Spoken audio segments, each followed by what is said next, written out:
Nós sabemos que todo indicador ele vai variar ao longo de todo o seu monitoramento. Ele vai variar ao longo de qualquer fase que você esteja monitorando. Agora, qual é o impacto dessa variação no negócio financeiro, lá no dinheiro mesmo do negócio? Essa variação do teu indicador provoca um efeito colateral no financeiro do negócio. Qual é esse impacto?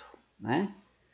Esse é a pergunta central do nosso encontro e é com essa pergunta que a gente vai nortear uma conversa aqui interessante.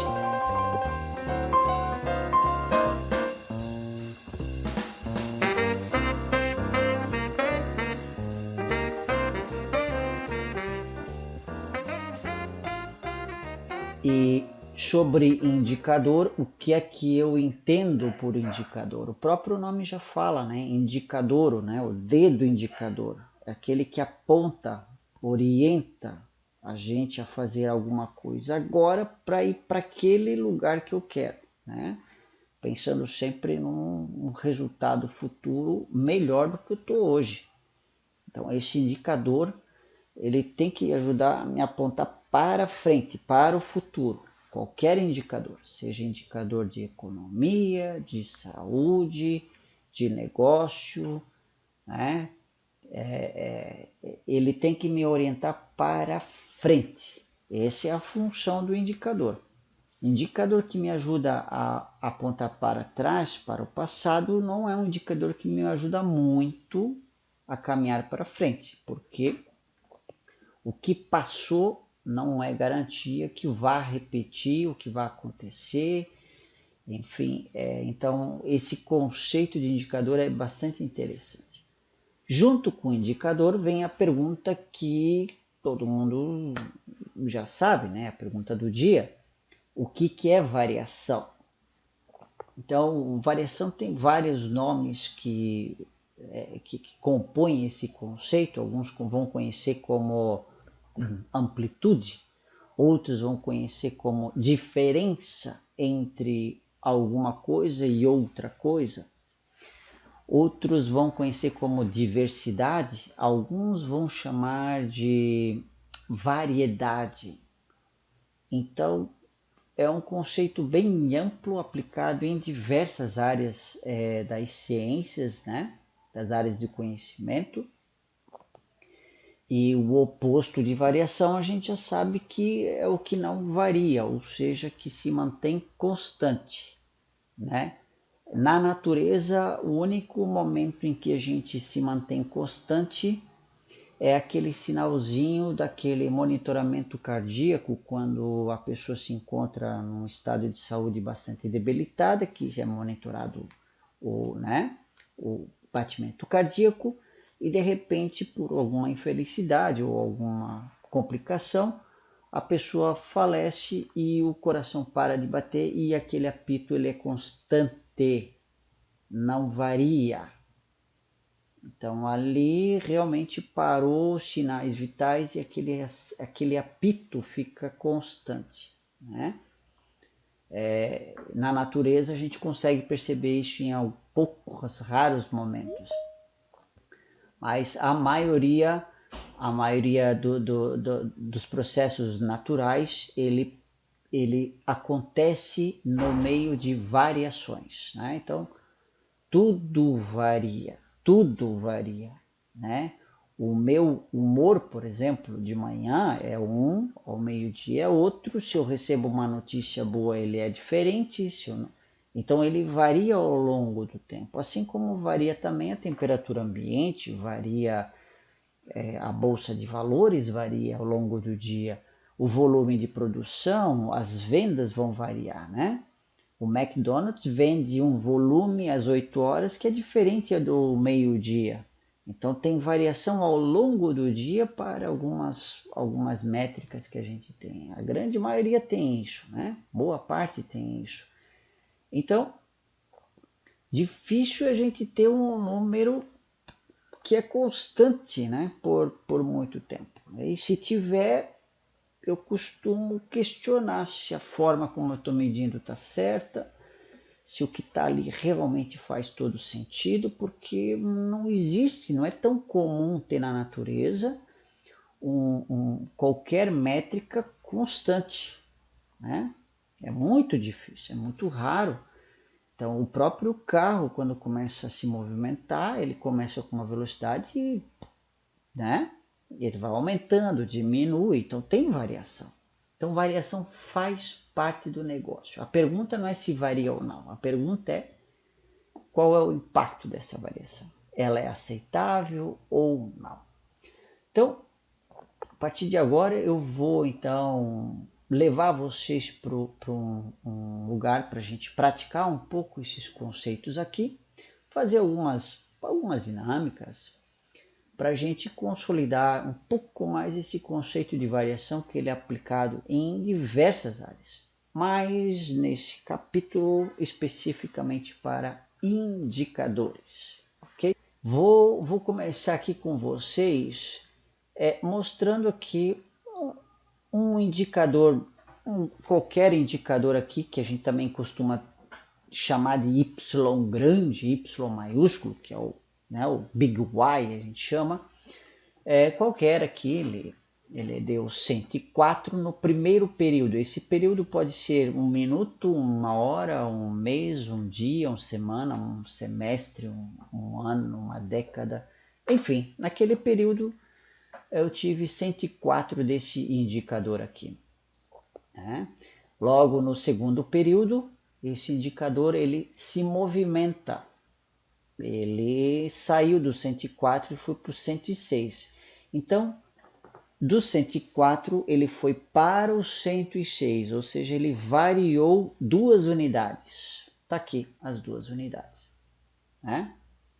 Por onde é que veio essas 2 unidades aqui? A diferença entre esse primeiro valor para o segundo valor para o primeiro valor. E é por isso que nessa primeira célula aqui a gente vai estar em branco, não é zero. Em branco por quê? Porque esse primeiro ponto não tem ninguém para ele comparar. Ele é a referência, né? Ele é o primeiro pilar que ele começa o negócio. Então sempre vai estar em branco, não é zero, porque zero é um número. E aí vem o terceiro período, nós temos um segundo indicador, agora existe uma variação também de 2, porém aparece aqui um sinalzinho de negativo. A pergunta que eu faço para os nobres colegas, existe variação negativa?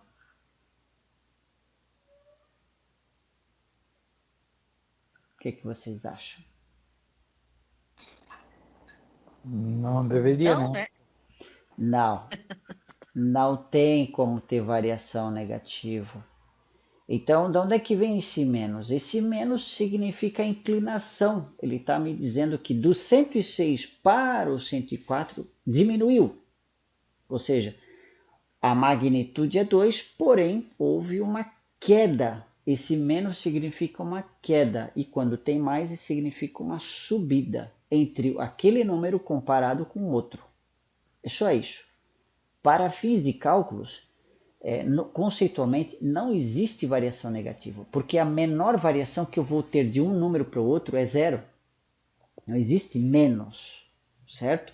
O que existe é zero. Mas esse negativo está presente ali para dizer que essa variação foi decrescente, ou seja, esse 2 existe, não foi para cima, mas sim para baixo. É só para isso que ele serve. Tanto é que nas operações estatísticas, esse menos e mais é anulado pela potência elevada ao quadrado. Né? Quando eu levo ao quadrado, tudo que é menos some, vai embora. E aí eu consigo calcular a variância, fazer soma, fazer o que eu quiser. Né? Eu transformo tudo ao quadrado e depois, por isso que eu vou lá e volto por meio da raiz quadrada, ou seja, eu retorno a operação original, ok?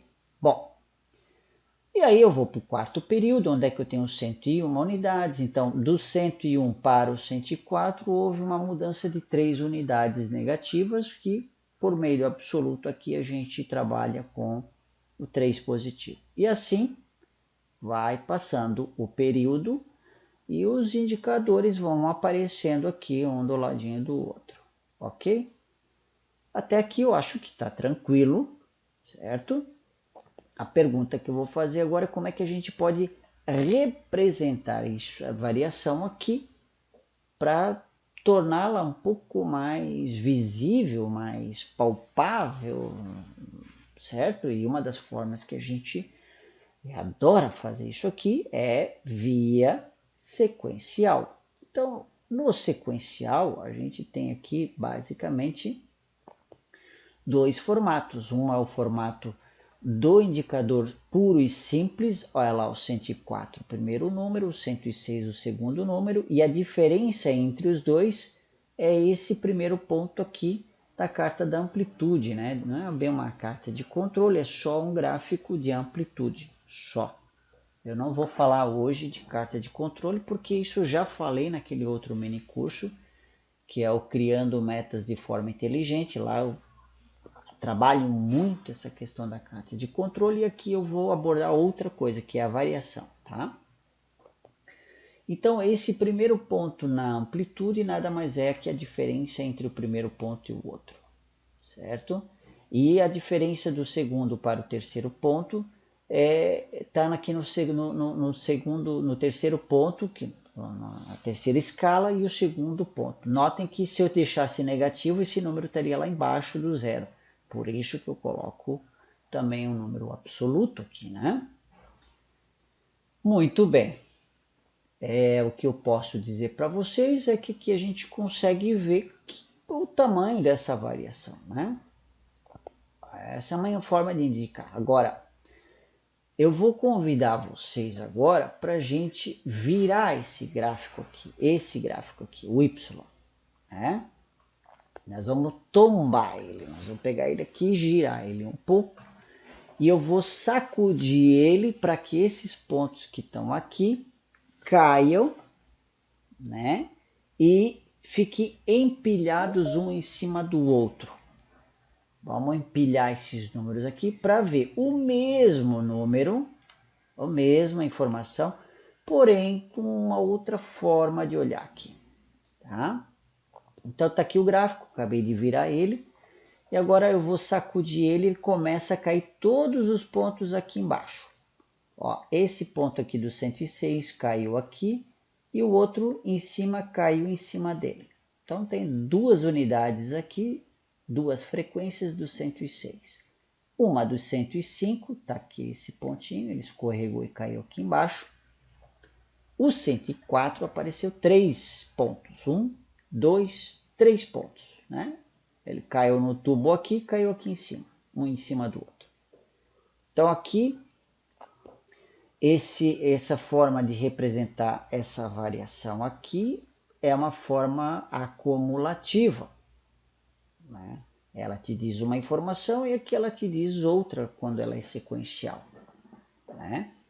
Por exemplo, se nesse indicador aqui eu tivesse nessa primeira zona aqui, todos os números aqui em cima e todos os números após o sexto ponto, tudo aqui embaixo, nesse gráfico eu não conseguiria ver esse shift, essa diferença entre esse primeiro grupo e o segundo grupo. Não conseguiria, porque isso aqui, o histograma, que é o nome desse cara aqui, ele empilha tudo, ele empacota tudo e ele acumula tudo e te dá uma informação, e só me dá a noção do tamanho dessa variação, né? Então, esse desenho desse tecido, né, ele vem justamente para me dar essa noção de tamanho, de uma noção um pouco maior, mais macro, né? Agora, eu posso usar também, abusar um pouquinho aqui da estatística para mostrar que esse comportamento aqui, eu posso ver que tem uma distribuição desses pontos aqui. E essa distribuição, ela me parece muito com uma aquele sino, né? Parece uma curva de um sino, aonde nessa distribuição tenta de alguma forma me colocar um modelo de probabilidade desse indicador cair dentro dessa curva.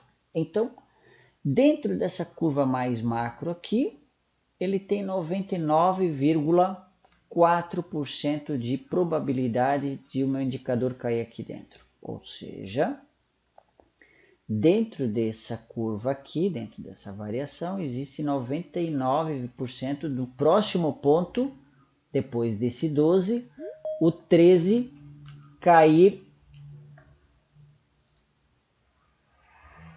o 13º vai cair dentro dessa faixa aqui, dentro dessa curvinha aqui.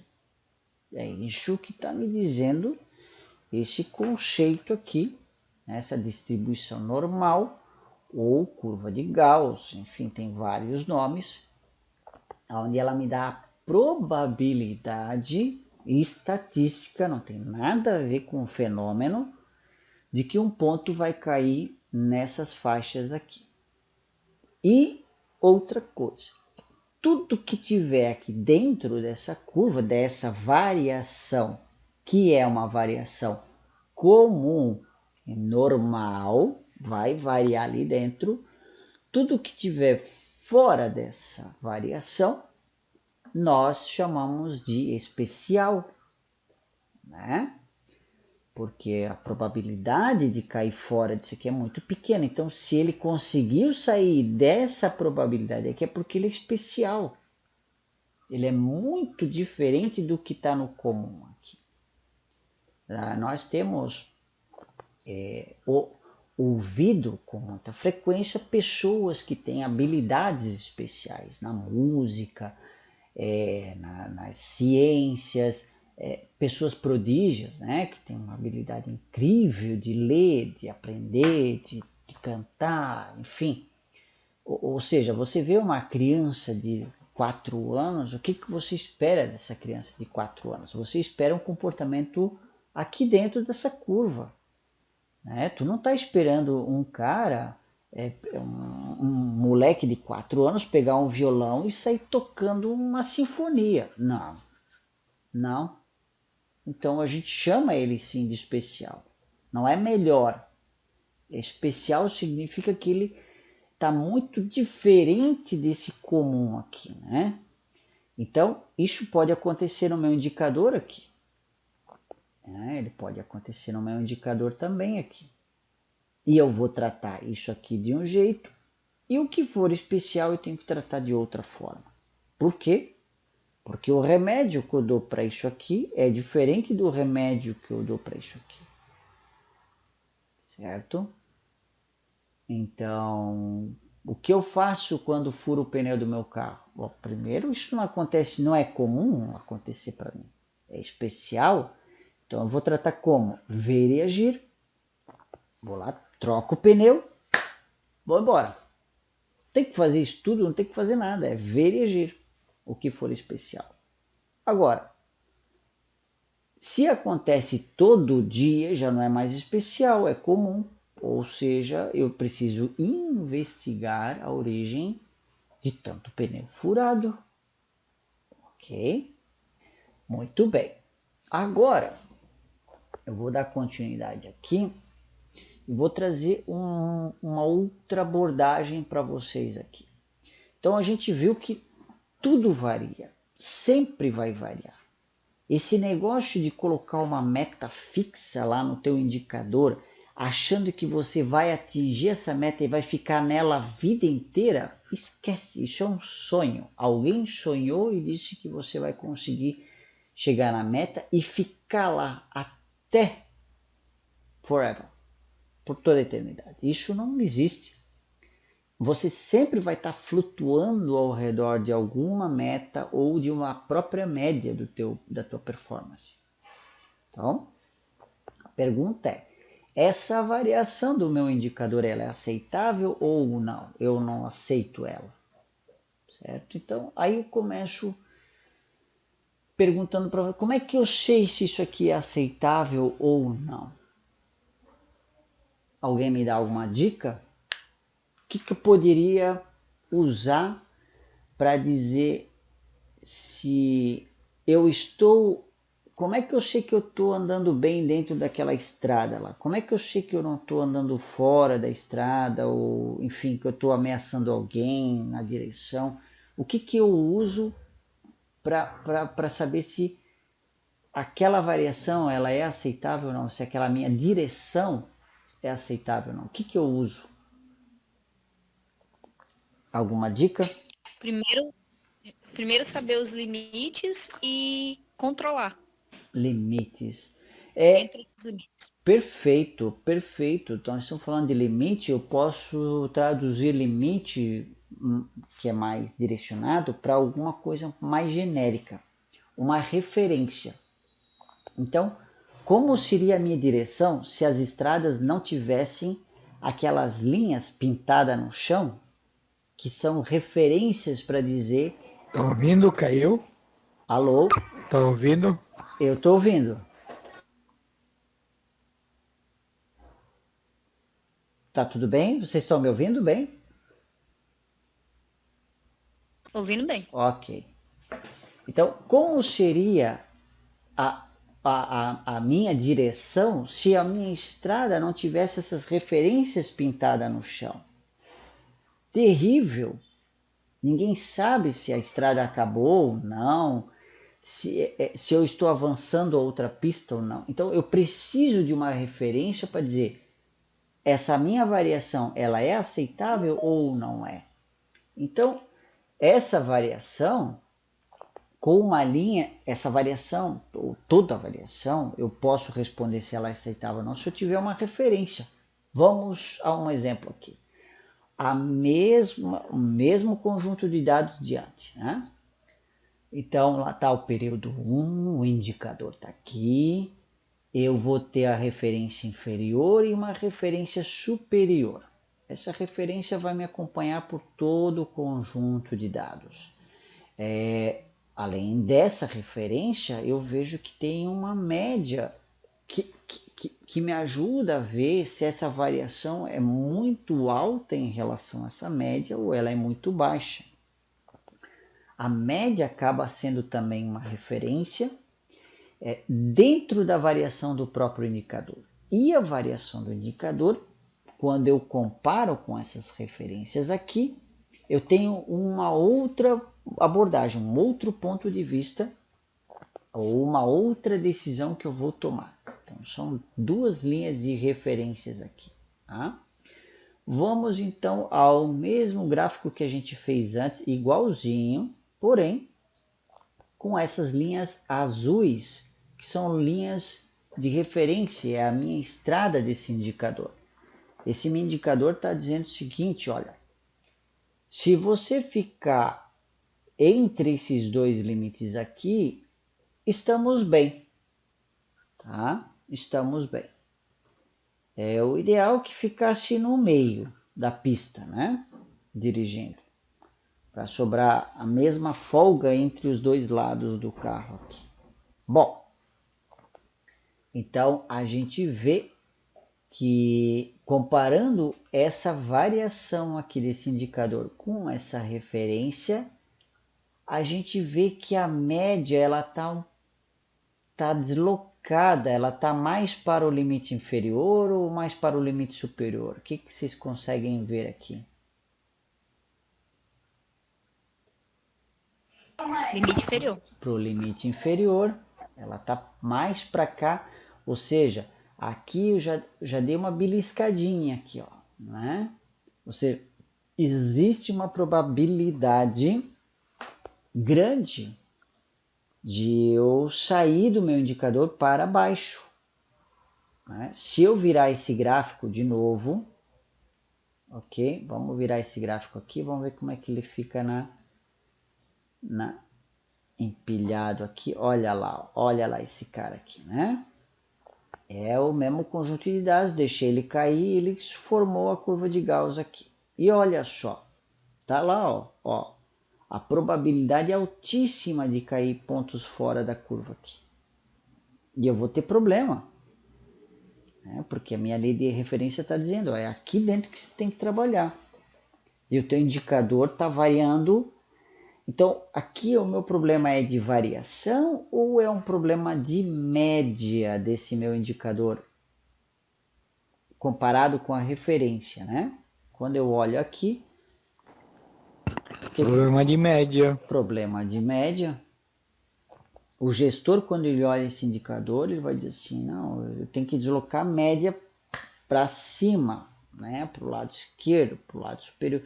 Ou seja, eu tenho que pegar o volante do carro e torcer ele um pouquinho para ele vir o carro para a média, porque o meu problema não é tão grave em relação à geometria. O carro está fazendo assim, porém, ainda está com uma certa tolerância dentro da minha referência, dos meus limites, que esses limites alguém colocou, alguém pintou ele no chão, né? Alguém pintou. Então pode ser uma meta e ser linha azul, né? Pode ser um desejo do cliente, pode ser uma especificação, pode ser qualquer coisa que eu coloque com uma referência dizendo assim, ó, se ficar aqui dentro eu estou bem, estou satisfeito, né? Continuando ainda, olhando aqui o terceiro cenário, no terceiro cenário eu vou trazer para vocês um outro tipo de problema que a gente pode ter aqui. Novamente, é o mesmo conjunto de dados, eu só fiz um ajuste da minha referência, eu fechei um pouco a minha referência, tá? O que aconteceu quando eu fechei a referência? Tá aqui, ó, certo? Sou mais exigente aqui no meu indicador. E essa minha exigência faz com que a minha performance desse indicador, ora está fora para cima da minha referência, ora para baixo. Porém, a média, eu até que estou bem, né? E aqui eu tenho um problema de variação ou de média? O que vocês acham? Variação. Aqui é variação. Não tem jeito, eu preciso reduzir variação. Se eu pegar e deslocar isso, vamos girar esse gráfico aqui, vamos trazer ele para um outro patamar aqui de análise. Olha lá. Olha ali, ó. Não tem o que faça, não é deslocando a média dele que eu vou pegar e vou melhorar. Aqui o problema é balanceamento. O carro está andando assim, ó, não adianta. Na média você está no meio da estrada, né? Na tua pista. Porém, não tem jeito. Aqui tu tem que fazer um trabalho para melhorar o balanceamento, geometria, trocar pneu, tem uma série é mais trabalhoso para fechar essa curva aqui. Eu tenho que fazer mais força para fechar essa curva, né? Então, eu tenho que não é simplesmente só virar o volante, não adianta. E não tem receita, porque na cabeça das pessoas parece que quando a meta sobe, todo mundo tende a virar o volante para o outro lado. Só que isso não resolve. Por quê? Porque se tu soltar o volante, ele vai para cima e para baixo, para cima e para baixo. Ele vai variar. E se tu mexe no processo sem saber aonde é que tem que mexer, fica pior. Então não tem jeito, tem que reduzir variação aqui, né? Não tem jeito, né? Um indicador clássico na gestão é o orçamento. Todo negócio tem orçamento, todo ele tem orçamento, né? Tá lá. Vamos dar uma olhada no orçamento, vamos praticar um pouquinho nesse caso do orçamento. E é um departamento que tem um orçamento, certo? E nesse orçamento aqui a gente tem 2 períodos que ele está monitorando, né? Do 1 até o 12, nesse período aqui, ele teve esse gasto com orçamento numa média de 103 e com um teto desejado de 102, porém não pode passar de 110. Se passar de 110, esse gestor vai ter problema.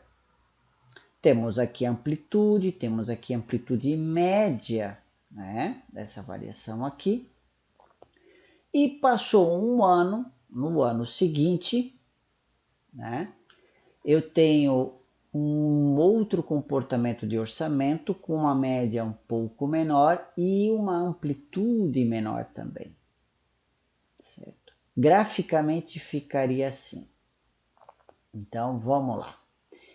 Eu tenho aqui uma média de 103 mil. Vamos lá então. Vou aumentar um pouquinho aqui, tá? Pelo menos um pouquinho para vocês enxergarem melhor aqui. Eu tenho, nesse primeiro ano aqui, o orçamento variou dessa forma, nesse formato aqui. Esse aqui é o teto máximo aqui em cima e aqui é o teto desejado, tá? Não pode passar de jeito nenhum para cima desse teto máximo. Tudo que for para baixo é melhor. Mas existe um desejado que, inclusive, com esse desejado aqui, a margem de lucro fica dentro do que o negócio está projetando. Tá? Se esse orçamento subir, eu vou ter que fazer malabarismo em algum outro variável para ajustar para uma margem que eu quero.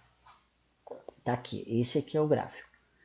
Então a gente vê essa linha verde aqui é a média de 103 e a variação, né? Se eu pegar a variação média entre um ponto e outro aqui deu 1,8 mil. Então 103.025 foi a média dos meses no orçamento aqui. Então aquele centro de custo tem um orçamento que ele pode gastar de olha o teto aqui, né? Olha o teto, de 102, que é esse número, no máximo 110. E na média ele gasta 103, meses mais e meses menos, porque tudo varia. Então o tamanho dessa variação média é de 1,8 mil. Quando ele faz um trabalho para reduzir essa variação, olha o impacto financeiro no negócio. Então, quando eu reduzo de 1,8 para 1,2 mil, quando é só olhar a gente olhar aqui essa diferença, aqui ó, essa diferença entre um ponto e outro, olha como está menos serrilhado aqui e olha como está mais serrilhado no lado de cá, né? Então, essa redução de variação, essa aproximação dos pontos ao longo da média, né, dá uma economia de 20 mil reais para os cofres da empresa no ano. Então, reduzir variação, sim, impacta positivamente no negócio, no lado financeiro da empresa.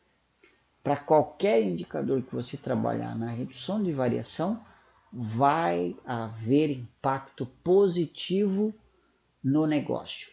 Outro exemplo clássico, inventário. Inventário é um problemão no final do ano, né? A empresa vai lá e compra X toneladas de matéria-prima para fazer X mil peças.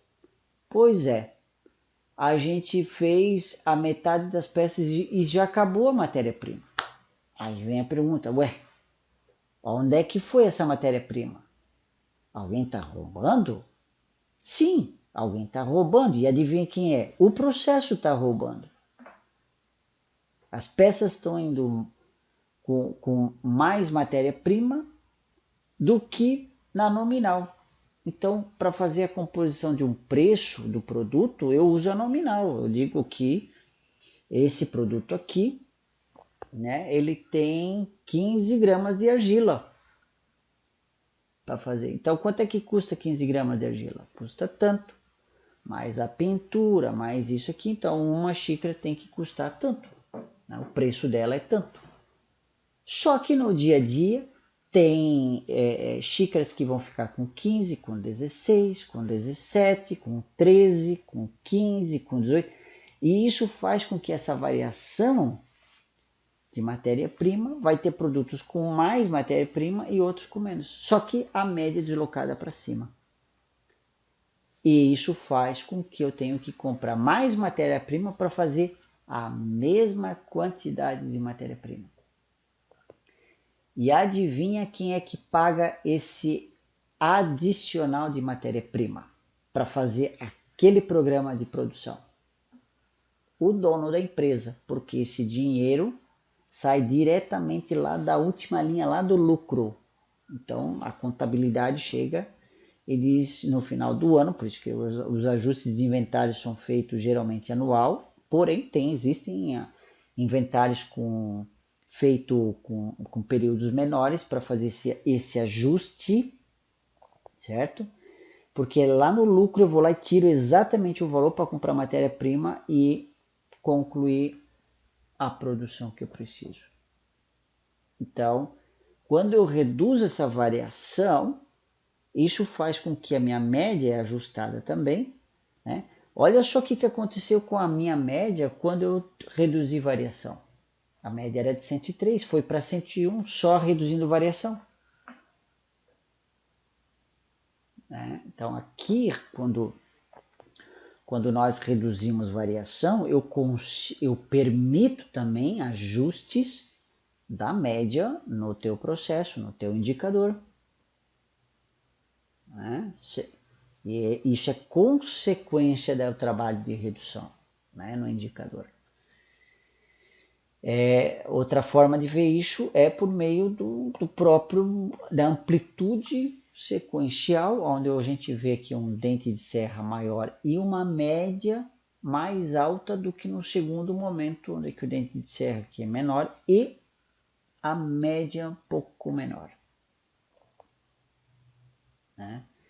O que acontece? Posso reduzir mais essa variação? Posso reduzir essa variação. Eu posso fazer isso. Quanto é que isso vai me custar? Aí eu já não sei. Mas que eu posso reduzir variação. Né? Aliás, eu devo reduzir variação. Então, eu sei que o tempo é muito curto, a gente não tem muito tempo, eu gostaria de mais tempo, mas o que nós temos é isso. Então, né? Variação sempre vai existir. Então, essa pergunta, se varia ou não, é uma pergunta descabida, ela não tem sentido algum.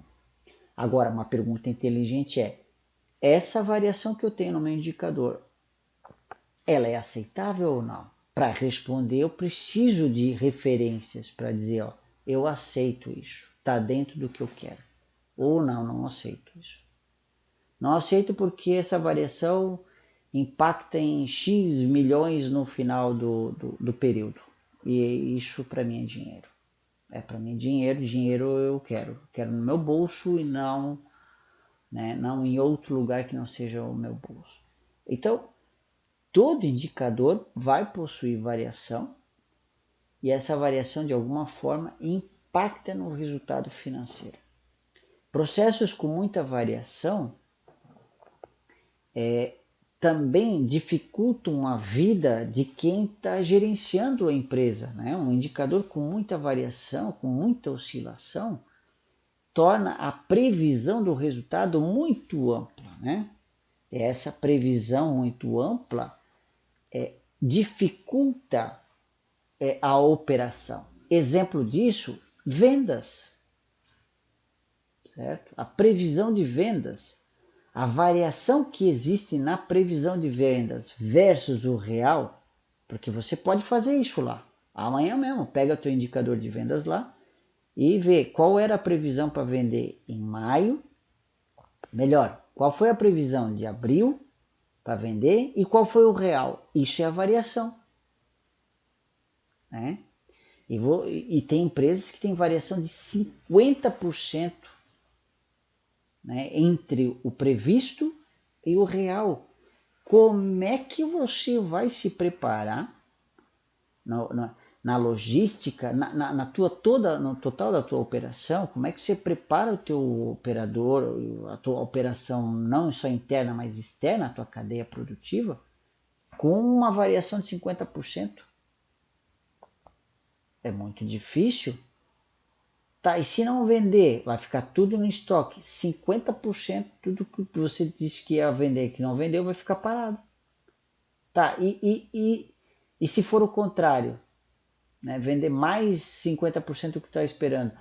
Todo mundo fala que isso é bom. Não é bom. Vender produto que tu não tem para entregar não é bom. Tu acaba quebrando contratos, promessas, enfim. Então isso não é bom. Bom é você vender o que você tem prometido, tanto na parte técnica quanto na parte comercial. Né? Entregar aquilo que foi realmente consolidado no acordo. Ali. Eu comprei uma camiseta e você falou que me entregar 2 dias depois. Não veio. Veio 5 dias depois. Por quê? Porque você não tinha nem no estoque isso. Estava faltando. Né? Então, isso não é legal. Não é legal essas quebras de contrato aí. Então, variação a gente vai ter e essa variação, quanto menor, menor também será o impacto financeiro no teu negócio. Isso serve para qualquer indicador, certo? Qualquer indicador. Vamos para a sessão de dúvidas, comentários, perguntas. Rafa, mais para falar sobre a forma de apresentar isso, sabe? Às vezes eu vejo a gente controlando alguns indicadores que a pessoa só olha quando está na última semana do mês. Que a pessoa só olha quando está no vermelho e já não tem para onde correr que a gente consiga colocar no verde. Essa forma que tu mostrou de apresentar a variação com os limites e conhecendo os limites, por exemplo, em cima de uma capacidade, aquilo que é possível ser feito, aquilo que é aceitável ser feito, em indicadores de performance, eu acho que é uma virada, porque a pessoa não vai olhar só aquilo que está o acumulado do mês. Ela vai olhar a variação. Aí, quando a gente olha a variação, choca. É, Porque você diz assim, pô, não está equilibrado. sim. Então, é uma forma muito boa de se mostrar. Tem dois tipos de alarme. Eu posso colocar um alarme aqui de incêndio que diz, ó, já pegou fogo, corre porque senão tu morre. E tem o alarme de vazamento de gás, que é um amarelo. Ele está dizendo o seguinte: corre para fechar o gás, porque se tu não fechar vai explodir, vai pegar fogo. Então, tem dois alertas que eu posso criar aqui. O gestor, quando ele é acionado depois que pegou fogo, ou seja, depois que está no vermelho, depois que tu saiu dessa linha de referência, não tem mais o que fazer. Já foi, já pegou fogo. Você já perdeu a venda, ou já perdeu a produção, ou já vai ter que retrabalhar aquele lote. Enfim, qualquer indicador que você esteja monitorando. Já foi. Então, não dá para mudar o passado com esse tipo de indicador. Agora, indicador que eu coloco antes, né, de acontecer o evento, que são indicadores voltados mais para o X e não para o Y, indicadores não de incêndio, mas sim de vazamento de gás que causa ou que gera incêndios, né? Então, se o indicador tiver no começo da rua, eu consigo tomar uma decisão antes de pegar fogo, né? Se ele está lá no começo. Então, ali, se eu tiver um indicador nessa posição, atrelado com esse gatilho de alerta amarelo e vermelho, eu consigo trabalhar preventivamente no indicador futuro. É o indicador de nível de combustível, certo, Thalita? Esse indicador do nível de combustível permite a você, motorista, olhar o nível e decidir o que é melhor para você. Então, se o indicador está dizendo assim, só tem mais 50 quilômetros para você rodar com esse volume de combustível que tem no tanque. Então, a tua decisão vai mudar do que se ele tivesse cheio. Né? E tanto é que você já começa a procurar um posto de combustível, né? Ou estaciona o veículo e começa a andar mais a pé, ou bicicleta, enfim. A tua decisão, ela é baseada num indicador que mostra o que vai acontecer se tu não fizer alguma coisa agora. Então, esse é um bom indicador. Agora, indicador que diz, ontem não fechou o número, não conseguimos vender o que eu vou fazer para mudar ontem? Não tem o que fazer para mudar ontem. Ontem nós tivemos 30% de rejeição de lote. Não tem o que fazer, não dá para voltar ontem e tentar. Não, o que dá para fazer é só tentar recuperar com um custo adicional, porque isso vai impactar no financeiro da empresa, para tentar minimizar a perda agora. Mas eu já vou perder, né? Então, sim, e isso hoje é tão fácil de fazer que tem indicadores que são medidos online. O próprio processo já te dá esse indicador. Se ele é medido online, significa que tem um sistema, um software por trás, não só captando, mas também mostrando essa variação. E o próprio sistema pode fazer esse cálculo dos limites e dizer, olha, quando o meu indicador bater nesse teto de segurança, que é o teto amarelo que eu chamo, que é o vazamento de gás, quando ele bater aqui, o gestor vai receber nesse equipamento uma mensagem dizendo: corre para ver que tem vazamento de gás. Corre agora para fechar a tua meta até o final do dia, porque ainda tem tempo. Então, se tu for lá e ver agora o que está acontecendo, ainda tem tempo. Por quê? Porque não chegou no limite. Não chegou no limite. Eu acho que isso é bem evidente agora, né, Rafa? Pelo menos eu estou vivendo agora esse momento como de processos, né? Que é bem corrido. Então, a gente analisa o dia de ontem, mas o dia de ontem já foi, né? Já era. O dia de ontem já morreu, já está morto. Então não tem como correr atrás e corrigir o que aconteceu ontem. A gente pode analisar o que aconteceu ontem e traçar algumas ações que para não acontecer hoje ou amanhã, mas né, daqui para frente a gente tem que começar a pensar o que a gente vai fazer na hora pro problema que está acontecendo, né? Isso é bem difícil. É muito Pelo menos difícil. agora eu com um desafio novo, com 3 áreas diferentes, é muito difícil de saber, agora é a hora de atuar, então como fazer, correr atrás, estruturar. Mas a gente tem que caminhar para esse lugar, sabe? De evoluir a forma como eu meço as coisas. E sim, eu fico imaginando um indicador de combustível, ao invés de combustível no tanque, ter um indicador dizendo quantas vezes você ficou parado no trânsito porque acabou a gasolina. Certo? Então você tem lá um indicador dizendo quantas vezes no mês você ficou parado porque faltou gasolina. Aí você vai saber, esse mês foi 4, mês passado foi 5. Estamos melhorando. Vamos ver, mas tu continua dirigindo na cega. Tu continua dirigindo na cega. Tu precisa ter um indicador que te mostre o amanhã. E só tem um jeito de saber isso. É parar de medir o Y grande e começar a medir o X. Certo? O que faz aquele Y subir ou descer? Se você faz produção de pães, você precisa de algumas coisas para essa produção de pães sair.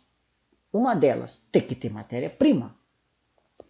Se você vai produzir 100 pãezinhos, tu precisa de quanta farinha para produzir 100 pãezinhos? 10 quilos. Ok. Tu tem 10 quilos hoje no estoque para produzir amanhã esses 100 pãezinhos? Se a resposta é sim, ótimo. Uma das variáveis tu já tem atendendo a produção de amanhã. Aí você olha lá, e ovos nós temos? Não tem ovos para amanhã. Então, se eu não fizer alguma coisa hoje, amanhã eu vou ficar na rua sem combustível. Então, é muito mais inteligente eu monitorar os X como indicador para um indicador macro, vamos chamar assim, um indicador mais estratégico, um indicador mais amplo, do que eu ficar contando mortos no final do dia.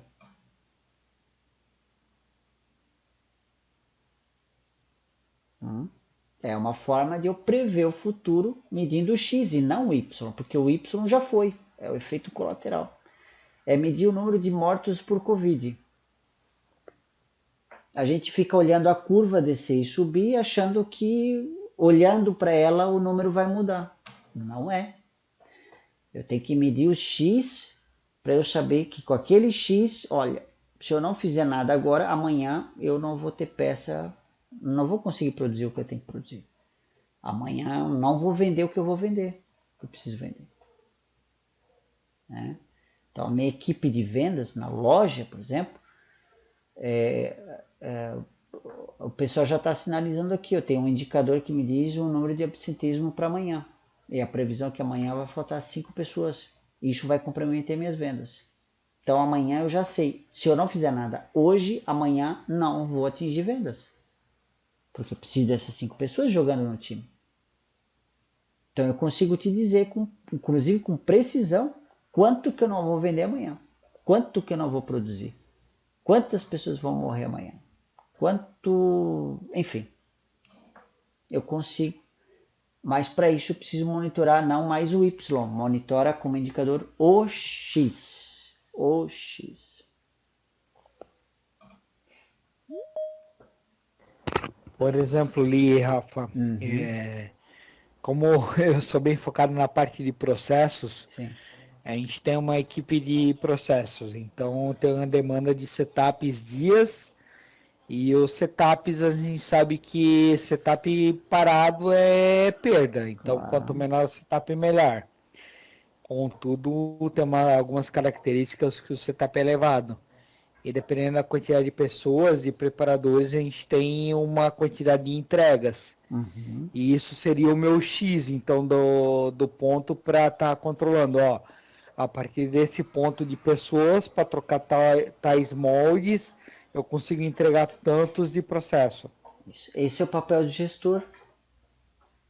É olhar para o processo, porque é o processo que entrega o indicador dele. Não é ele ficar olhando para o indicador ou participando de 1.500 reuniões por dia que o indicador vai chegar na meta que ele quer. Não, ele tem que monitorar o X. Aí vem a pergunta de 1 milhão. Qual é o X? Esse é um dos temas que a gente está trabalhando agora no curso de liderança analítica, que são 2 dias, onde a gente passa com os gestores, sacudindo eles de cabeça para baixo para ver os números de outra forma. Parar de olhar o Y e olhar mais para o X. Parar de tratar o efeito e começar a atuar na causa. Fazer mais perguntas, questionar mais as coisas. É 2 dias. Depois esse cara vai lá e aplica tudo o que ele viu ali nos 2 dias dentro de um indicador que a gente acompanha junto também até numa banca de certificação. Não só isso, mas ele recebe uma carga também de leituras extras para reforçar também essa bagagem crítica, né? Por quê? Porque o gestor precisa disso. O gestor precisa estar um passo na frente do indicador e não sempre atrás, um passo atrás, né? Então eu sei que tem reunião de produção, por exemplo, que é feita todo dia de manhã às 8 da manhã. Aí vai lá todos os coordenadores, supervisores, chefes, gestores, diretores, não sei o que, senta lá numa sala, aí começa lá o supervisor do turno da manhã daquela área lá. Aí ele vai lá e começa a explicar por que ele não conseguiu chegar na meta. Aí vira um muro de explicações por que ele não chegou. Por que que não deu? O que que quebrou? O que que faltou? E é sempre reativo. E aí todo mundo fica com aquela cara olhando o indicador baixo, ruim, e tu não tem o que fazer para subir, porque aquele ponto vai ficar na história, no histórico. Por isso que é histórico, né? De história, histograma. Nesse tecido orgânico que se move todos os dias. Ele vai ficar lá, manchando ali o histórico, aquele ponto baixo. E não tem nada que você faça que esse ponto suba. Ah, mas eu vou fazer hora extra e nós vamos recuperar esse ponto, ele vai subir. Pois é, mas quem vai trabalhar na hora extra? É voluntário? Voluntário, que não preciso pagar hora extra para eles.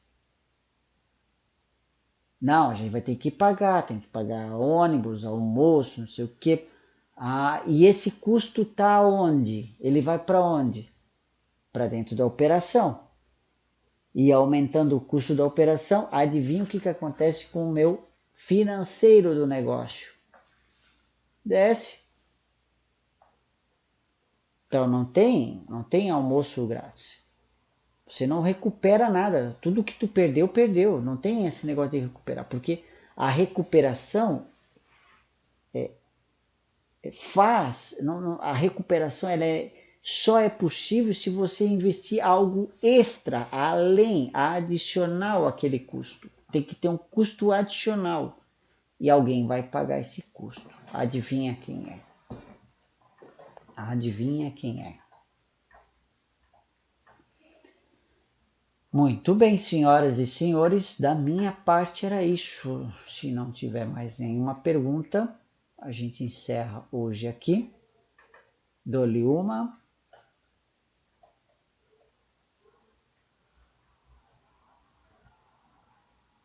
Dou-lhe duas. Bom, vou dar então, antes que tu finalize. Boa noite, Rafa, tudo bem? Boa noite, Gabriel. Tudo bem? Achei muito, só considerar um ponto, achei muito legal essa parte que você falou aí no final da relação do custo, né? Muitas empresas, elas não enxergam isso, né? Elas pensam, vamos trabalhar para recuperar aquele valor, né? Que a gente não atingiu a meta naquele ponto específico, mas elas não entendem o custo que está implicado em cima disso. Em alguns casos, né, às vezes nem vale a pena fazer hora extra. Não. Porque você sai no prejuízo, entendeu? Não é que você vai ganhar pouco, não. Você sai realmente no prejuízo, não vale a pena. Isso também se aplica, por exemplo, quando vem uma demanda muito mais alta do que você está preparado para absorver. Exatamente. Às vezes não vale a pena aceitar essa demanda, né? Lógico, produzir é sempre bom, ganhar dinheiro, todo mundo quer. Mas se você não colocar na ponta do lápis, às vezes o tanto de horas que você vai ter que pagar para conseguir aquilo, às vezes o material mais caro que vai ter que comprar porque está pedindo de última hora, tudo isso não se justifica. Então, assim, achei muito legal esse ponto que você colocou, acho que é realmente isso. Eu acho que as empresas têm que evoluir, entender os indicadores, entender seus pontos de variação, trabalhar dentro do processo para conseguir melhorar isso, né, e deixar sempre, controlar o máximo possível, sempre pensando no futuro. Só quis colocar esse ponto Muito mesmo. bom, Muito Gabriel. bom. Muito Obrigado. bom. Muito bom. E isso a gente nem vai entrar na questão do mérito da métrica, né? Como é medido esse indicador, como é que é a fórmula desse indicador, como é que se chegou nesse número. Ixi, Maria, só aí já dá mais uma hora aqui de conversa, né? Como é que é a estratégia que esse gestor está usando para capturar esse número, qual é a forma de coletar esse número, é mais uma hora de conversa aqui. Então tem muita coisa para ser explorada aqui, né? Mas é sempre legal olhar essa questão do custo, porque a métrica mais importante é custo. Tudo deveria ser medido em forma de custo. Tudo, tudo. A qualidade não deveria ser medido jamais em retrabalho. Não, é custo. A produção não deveria ser produção, deveria ser custo. Custo. Quanto é que tem no estoque? Tem X mil reais parado em custo. Tá lá parado. Não, mas esse produto é quanto? Não, não interessa, é custo. Por quê? Porque a contabilidade só entende uma métrica.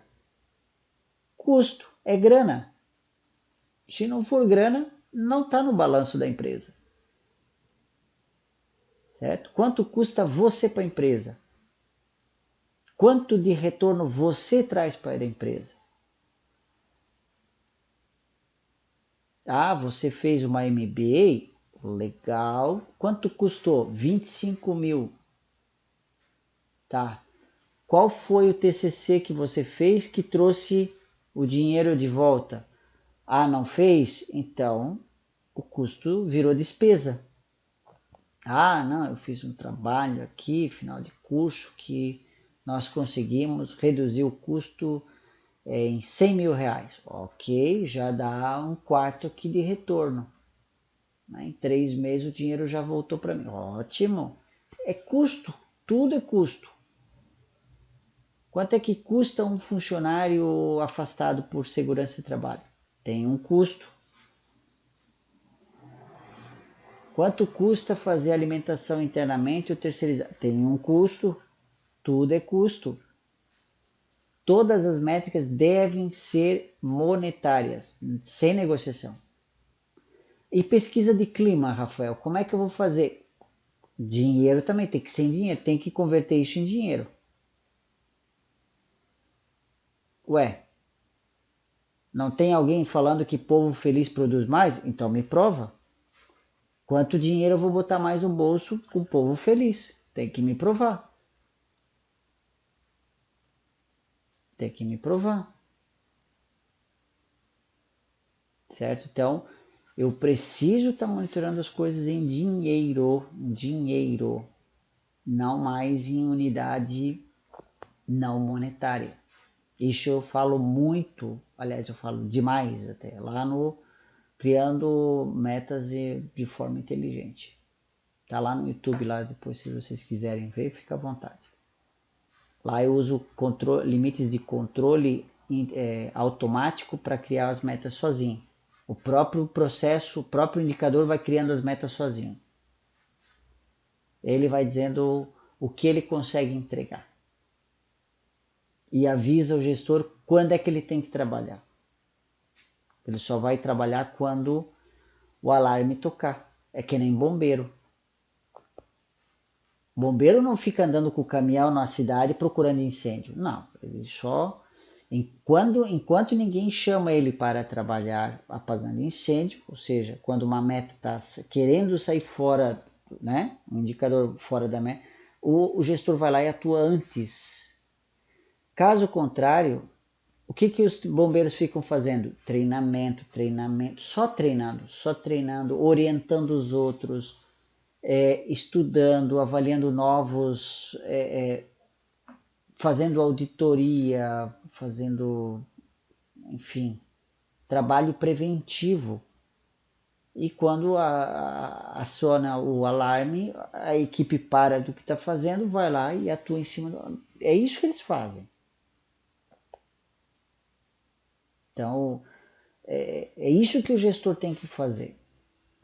Só que hoje ele só está apagando incêndio, ele não consegue olhar para trás e atuar na causa. Por quê? Porque ele está com um indicador totalmente desalinhado. Totalmente desalinhado.